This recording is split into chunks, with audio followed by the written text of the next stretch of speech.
त्याला जर मी पसंत पडले तर मी लग्नाला तयार आहे. अरे वा, माझी सुद्धा हीच इच्छा आहे.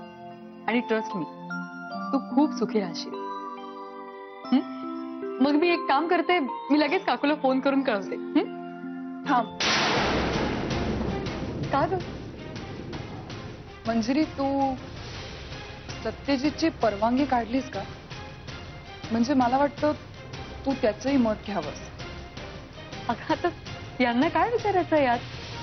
मला पूर्ण खात्री आहे ते आनंदाने होकारच देतील. बघ तू. असं तुला वाटतं, पण मंजिरी तू एकदा सत्यजितला विचारून घे. मला खरंच कळत नाहीये, तुझ्या सुखी असण्याचा यांना काय प्रॉब्लेम असणार आहे तुला?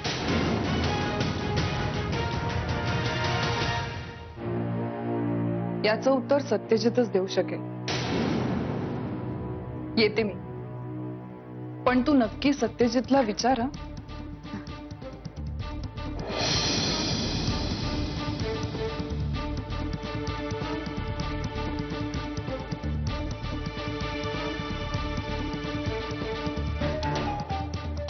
मंजिरी, नवीन पेंटिंग सत्यजितने आणलं वाटतं.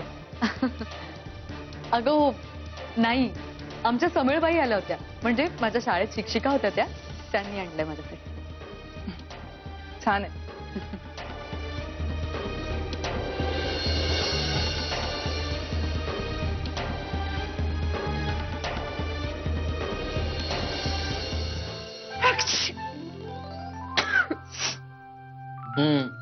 काय ग, मी आईस्क्रीमची ट्रीट दिली म्हणून झाली वाटतं सर्दी तुला. गौरव, मला ऑलरेडी सर्दी झाली, त्यात तू आईस्क्रीमची ट्रीट दिलीस. चूक तुझी आहे. नव्हतं काय तुझं आईस्क्रीम? नव्हतं खायचं आईस्क्रीम काय? तुला माहितीये मला आईस्क्रीम खूप आवडतं. आय कांट रेजिस्ट इट बाबा. तुला आईस्क्रीम आवडतं म्हणूनच आईस्क्रीमची ट्रीट दिली. अगं तरी सर,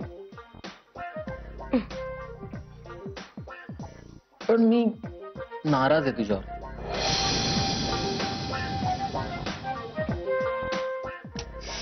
आय नो, मला माहितीये माझा सोना का चिडलाय माझ्यावरती. मी तुला विचारलं नाही ना तू ट्रीट का दिलीस ते, म्हणून चिडलास ना माझ्यावर. अरे पण बघू, तिथे सगळ्यांसमोर कसं विचारणार? आता सांग बरं काय झालंय.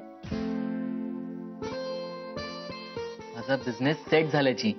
काय सांगतोस गौरव? येस. मी गोव्याला गेले तेवढ्या वेळात एवढं सगळं केलंस तू, पण असं नुसतं आईस्क्रीम वर काय भागवतोयस?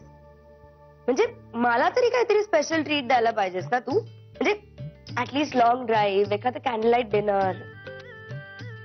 ए नेत्रा, आपला बिझनेस आहे ना सध्या स्मॉल स्केल बिझनेस आहे, पण पुढे नक्की काहीतरी मोठं करूया. सत्यजित मुधोळकरांचा भाऊ आहेस तू, तुला कसला आले स्मॉल स्केल आणि लार्ज स्केल? नेत्रा, मी तुला आधीच सांगितलं होतं, हे बघ मला सत्यजित दादाचा भाऊ म्हणून मोठं नाही व्हायचंय. इंडिपेंडेंटली स्वतःच्या पायावर बिझनेस सेट करायचा. I know that, and that's why I am proud of you. आणि तुला माहितीये सगळं इनिशियल प्लॅनिंग झालंय, आता फक्त पाडवायला एक्झिक्युशन करायचंय. काय सांगतोस? Yes. Congratulation and all the best. पण गौरव, नुसता सेटअप टाकून किंवा प्लॅनिंग करून काही होत नाही रे. कामं मिळवायला लागतात, बिझनेस वाढवायला लागतो. ए हॅलो, अजून बिझनेस स्टार्ट नाही झालाय, तोच माझ्या आता 2 ऑर्डर झाले आहेत. 2 ऑर्डर्स? येस. कुठल्या? हे बघ, एक मंजिरी वहिनीच्या बाळाच्या बारशाची आणि दुसरी प्रियाच्या लग्नाची. अरे देवा, काय करू रे मी आता? का, काय झालं? त्या बाळाच्या बारशीचं ठीक आहे, प्रियाच्या लग्नाचं काय मध्येच काढलं? तुझ्या काय कानपूरमध्ये हरताल होती का? हा, आई काय बोलली ते ऐकलं नाहीस तू? ते आई लाख म्हणतील, प्रिया तयार व्हायला पाहिजे ना. का नाही तयार होणार? ऑफकोर्स तयार होणार. अगं किती वर्ष इकडे बिन लग्नाची राहणार आहे ती, आणि मेन म्हणजे मंजिरी वहिनीच्या माहेरून स्थळ आलंय, मग काय हरकत आहे? मस्त प्रॉब्लेम आहे ना. काय बोललीस? नाही काही नाही, तू एक काम कर, तू झोप आता. खूप दमलायस, खरंच खूप काम करतोस. म्हणे मंजिरी वहिनींचा दूरचा भाऊ. हा दूरचा भाऊ जोपर्यंत दूर आहे तोपर्यंत ठीक आहे, एकदा का तो प्रियाला भेटला की मग मंजिरी वहिनी आणि सत्यजित दादा यांच्या संसारात जे वादळ येईल ना ते शांत व्हायची चिन्हच दिसणार नाही दूर दूर पर्यंत.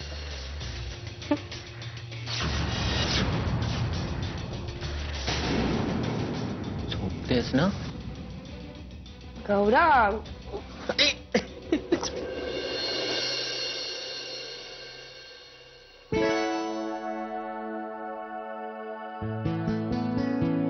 आत्या पोहे तुम्हाला जरा आंबट लागतात का?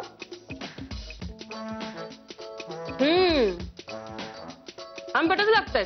लिंबू जरा जास्त पिळला ना? कोल्ह्याला द्राक्ष आंबट दुसरी मेली उडतच असते काय ना काय. काय चाललंय? काय नाही ग फटाफटा करायची सवय आहे ना तिला. नेत्रा काय ग तू सारखं त्यांच्या खोड्या काढत असतेस? हा सासूबाई का आल्या नाहीत नाश्त्याला ते बघून यायचा. अगं नाही येणार ती. का? म्हणजे मी ना तिची ना थोडी गंमतच केली. काल गौरांगनं आईस्क्रीम आणलं होतं ना बाहेरून. काय म्हणली की नको नको मला नको आईस्क्रीम. मी म्हटलं काय नाही गवत दुधाचंच आहे खा. तर खाल्लं तिने बेस्टे बेस्टे करत. आणि आता बसलीये गळा धरून गुळण्या करते. काय वंच हसताय तुम्ही. आणि असू दे ग बहिणी. आई नाही का माझी रोज टेर खेचती. आज मी खेचली त्यात काय. अशी हे म्हणजे कसं झालं माहितीये का आई. रोज 7-8 खेळणारा किंवा 5-3-2 खेळणारा माणूस असतो ना त्याला एका दिवशी रमीचा किंवा त्याही पेक्षा भारी म्हणजे 3 पत्तीचा मोठा डाव लागला की जसा आनंद होईल ना तसं झालंय आत्यांचं.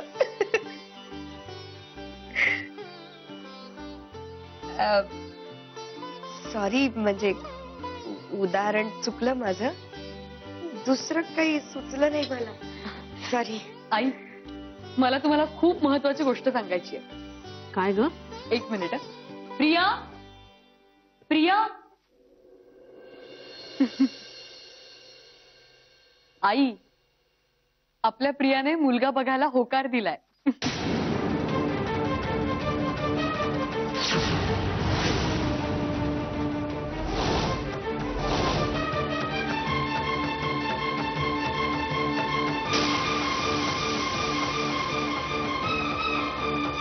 ऍक्च्युली कालच बोलणं झालं माझं प्रियाशी. म्हणून म्हटलं सगळ्यात आधी ही बातमी तुम्हाला सगळ्यांना सांगावी. मग मी एक काम करते काकूला फोन करते आणि तिला सरळ तारीख ठरवायला सांगते. हो योग्य निर्णय आहे तुझा. आलेच मी.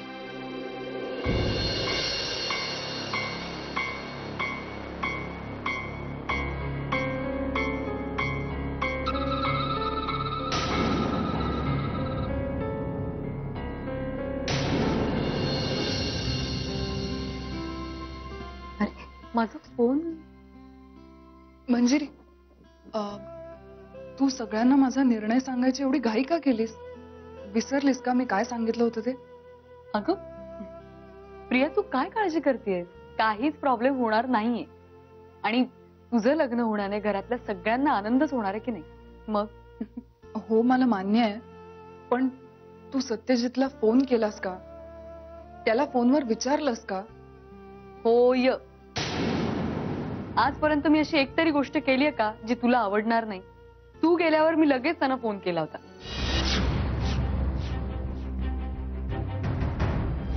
हा मंजिरी बोल. अहो ऐका ना मला खूप महत्वाचं बोलायचं होतं तुमच्याशी. तुमच्याकडे वेळ आहे ना? बोल ना. आता मला अंकिता काकूचा फोन आला होता. तुम्हाला आठवतं का मागे मी तुम्हाला एका सुहास नावाच्या मुलाबद्दल सांगितलं होतं? अंकिता काकूच्या नात्यातला म्हणजे माझा पण भाऊच लागतो तो दूरचा. तर त्याचं स्थळ सांगून आलंय प्रियासाठी.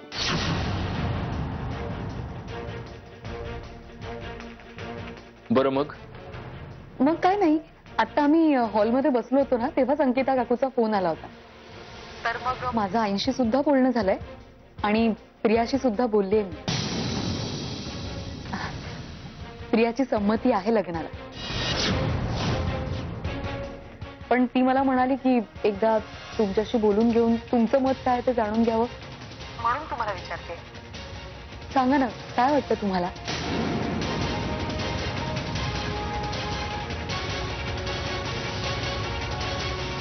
हो, काळजी करण्यासारखं काही नाहीये यात. माणसं घरची खूप चांगली आहेत आणि मुलगा सुद्धा सुशिक्षित आहे, निर्व्यसनी आहे. मी ओळखते ना त्याला लहानपणापासून. आणि स्वभावाने पण अगदी शांत आहे, अबोल आहे. म्हणजे प्रियाच्या स्वभावाला मॅच होईल असाच मुलगा आहे तो. खरं सांगते, जर प्रियाचं या घरात लग्न झालं ना तर प्रियाचं आयुष्य खूप सुखाचं होईल. मग काय वाटतं तुम्हाला? मी काय करू? सांगू का काकूला फोन करून? हं? नाही म्हणजे ती तयार असेल तर मी नकार देण्याचं काही कारण नाही का? ठीक आहे, चालेल. मग मी करते काकूला फोन. बर. बाय.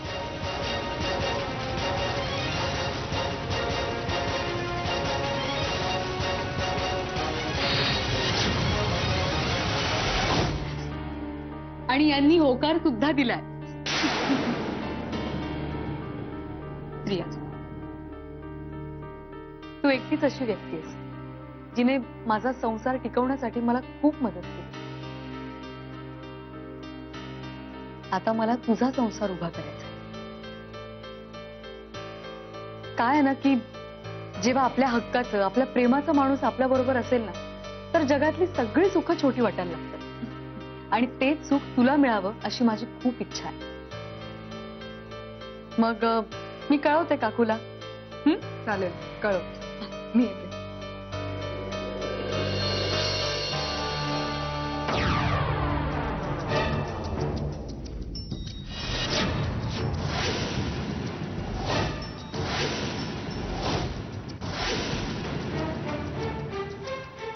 अरे ए बाळा, अरे वॉचमॅन. अगं थांब थांब मंजिरी, अगं कुठे चाललीस लात बघीन? अहो तो एक छोटा मुलगा तो. कोण मुलगा? कोणचा मुलगा? काय स्पष्ट सांगशील का नाही? अहो काय झालं, मी अंकिता काकूला फोन लावत होते तेवढ्यात मी बघितलं बेडरूमच्या खिडकीशी एक लहान मुलगा टक लावून बघत होता.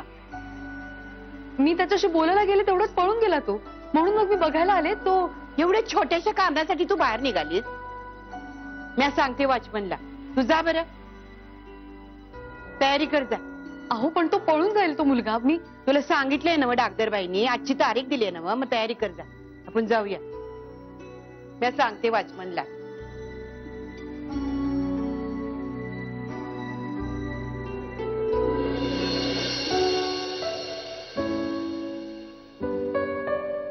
मावशी, बस ना.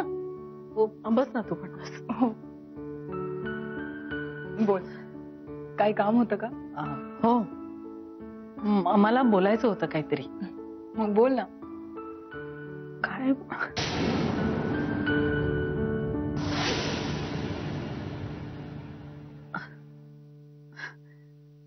काय पूर्वी इतकं नाही, पण मला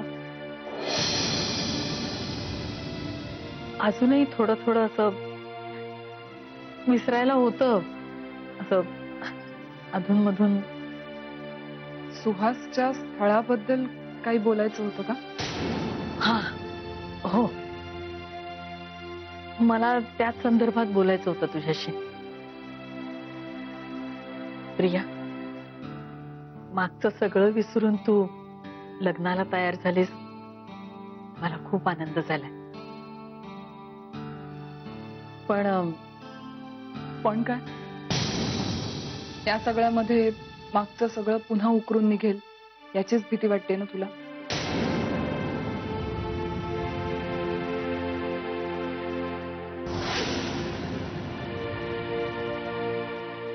खरं तर हो. मावशी, तू नको काळजी करू. जे मागे घडलं ते मी पुन्हा नाही घडू देणार.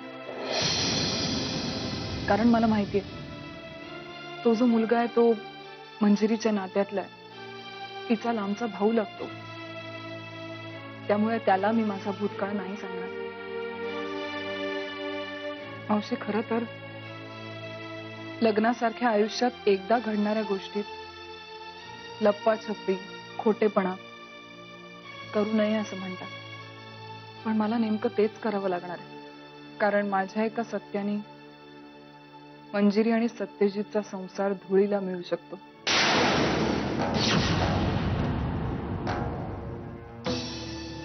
आणि मावशी, माझा संसार उभा करण्याकरता मला त्यांचा संसार मोडायचा नाही. या घराने मला एवढं काही दिलं, त्याची परतफेड म्हणून इतकं तर मी करू शकतेच, नाही का?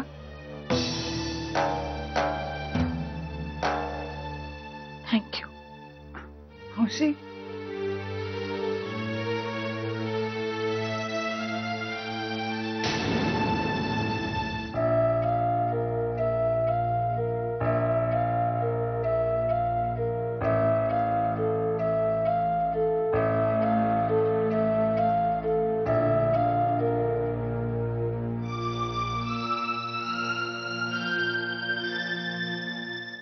अगं काय झालं? कशा पायी थांबली? अहो नाही, तो मुलगा नाही का मग आला होता, तो कुठे दिसतोय का तेच बघते मी. पण अगं कोणता मुलगा? अगं खेळता खेळता आला असेल, गेला तो पळून. चल गाडीत बस. बरं एक मिनिट, मी काय म्हणते, मी आधी यांना फोन करून कळवते की आज डॉक्टरची अपॉइंटमेंट आहे. त्यांना कळलं पाहिजे ना, त्यांना माहित नाहीये. कशा पायी फोन करतेस?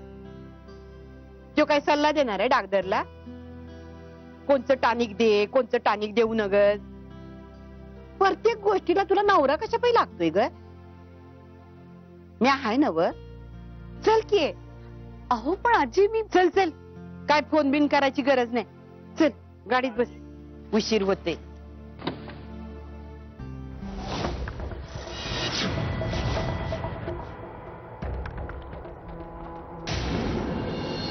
प्रिया,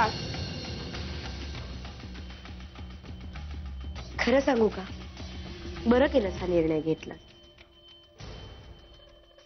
कसं असतं ना प्रिया, काही काही गोष्टी आपल्या नशिबातच नसतात. आयुष्याच्या शेवटपर्यंत कितीही आणि काहीही प्रयत्न केले ना तरी त्या मिळतच नाहीत ग आपल्याला. काही केल्या साध्य होत नाही. अशा वेळी ना ते सोडून द्यायचे, विसरून जायचे. झालं गेलं गंगेला मिळालं असं म्हणायचं आणि नशिबाने आपल्या आयुष्यात जे काही लिहून ठेवलंय तसं वागत राहायचं.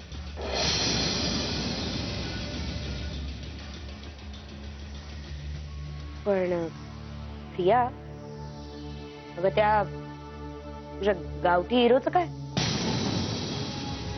मिस्टर होळकर म्हणून त्याला झुलवत ठेवलंयस इतके दिवस. त्याला जर कळलं ना की तू दुसऱ्या कुणाशी तरी लग्न करतेयस तर तो प्रिया प्रिया म्हणत देवदास बनून तुझ्या मागे जीव नाही देणार, जीव घेईल तुझा. आणि तुझ्या बरोबर माझाही. त्याचं काय करायचं ठरवलंयस तू? झालं प्रवचन नाही, मगाचपासून ज्ञानगंगा वाहत होती. तुझी परवानगी असेल तर आता मी तोंड उघडू? बोल ग पटपट. मी माझा सूड विसरलेले नाहीये आणि मी लग्न करणं ही त्या सूडाची पहिली पायरी आहे.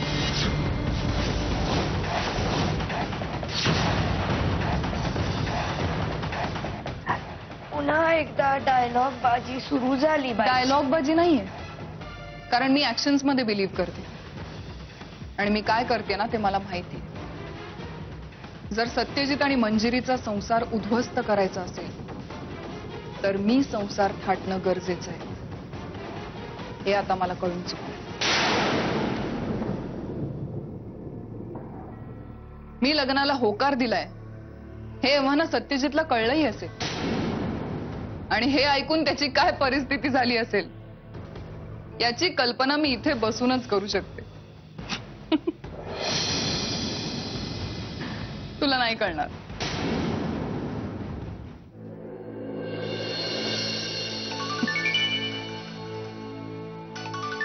हो,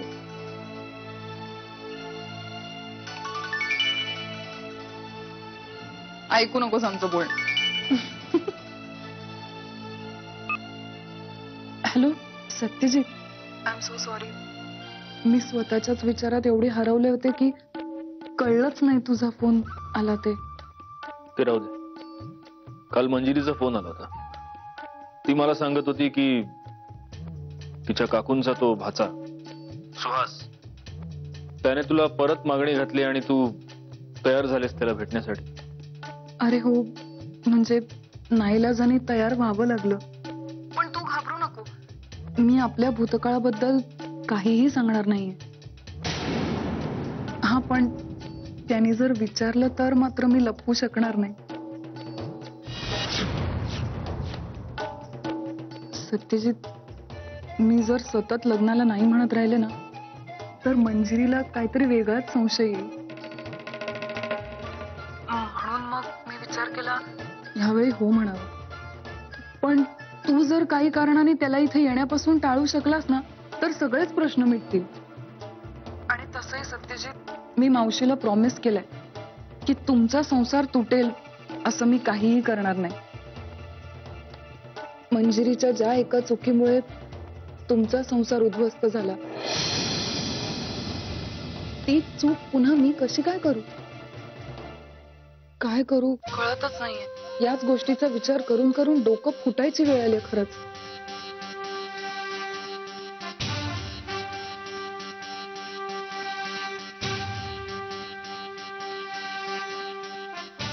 सत्यजित, तुला कळतंय ना मी काय बोलते ते?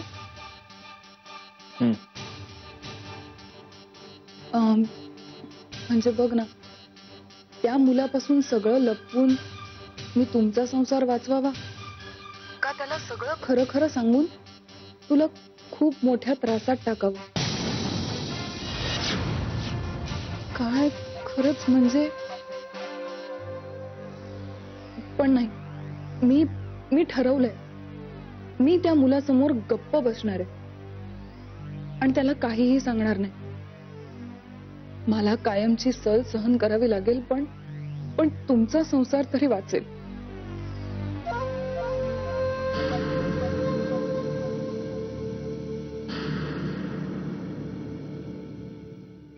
सत्यजित, अरे तू काहीच बोलत नाहीयेस. मीच बोलते मगाचपासून. बोल ना काहीतरी. नाही, मी नंतर बोलेन तुझ्याशी. नंतर करेन फोन तुला. आता जरा घाईत आहे. बरं, चालेल. बाय. बाय.